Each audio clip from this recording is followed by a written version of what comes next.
Good evening. It's Thursday, February 10th. 10th. I'm going to talk about something that's completely practical for studio potters and maybe completely boring to other people. But that is reclaiming your clay.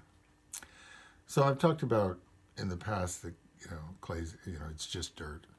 On the other hand, it's relatively expensive dirt as dirt goes. It's certainly not nearly as expensive as other art media. I don't want to convey that. But whether you dig it yourself and process it, in which case you've invested a lot of time in it, or you buy it from a clay supply place, there's some money involved. And in the normal course of making things, you collect a certain amount of scrap trimmings and so forth. And just throwing them away is a little like throwing money away. And I'm not sure that it's a good use of landfill, although it may be that clay is a good thing to have in a landfill along with other things. I don't know. I'm not into landfill management and what happens when they make all the layers. So I don't want to in any way poo-poo the idea of I just throw it away. Um, you could conceivably dump it in your yard depending on where you are, but after a while you'd have a clay patch, and that would be an issue with whatever plants you're trying to grow there or whatever.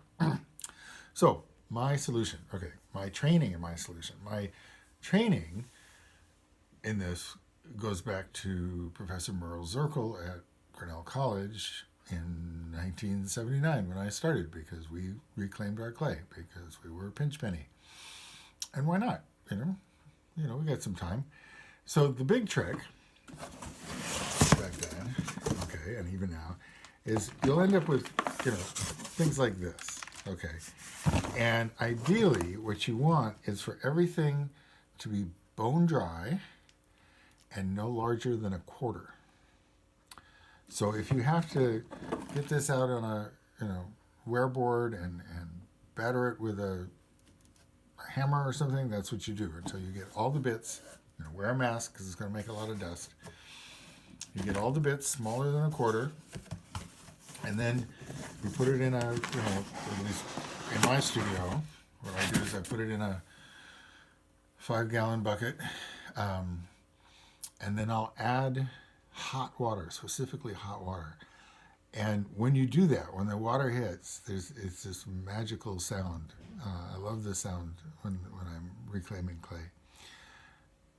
The two big things seem to be getting the pieces small enough and having everything bone dry. That works the best, so that later on, as you're letting it dry out and you're wedging it, so you don't have lumps. I mean, it's about lumps because the lumps will make it harder to throw with later. Okay, so the tricky bit, or I should say the clever bit that I'm particularly happy with, is I'm buying my clay pre-made or pre-mixed, and it comes in 50-pound boxes, like this one. Okay. Now, obviously, that wasn't 50 pounds.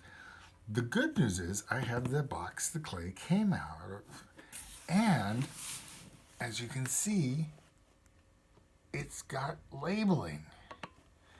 So in my studio, the genius thing I've done is to always put the scrap, whether it's wet or not, in the matching box. And if I can go in pretty gloppy, it doesn't matter. But because there's no plastic involved, in the box it will dry, potentially over the course of months, because I don't slate frequently. And I collect these, and as soon as they're full, I close them up, and when I get enough of them so that it's worth my time, I can slate clay.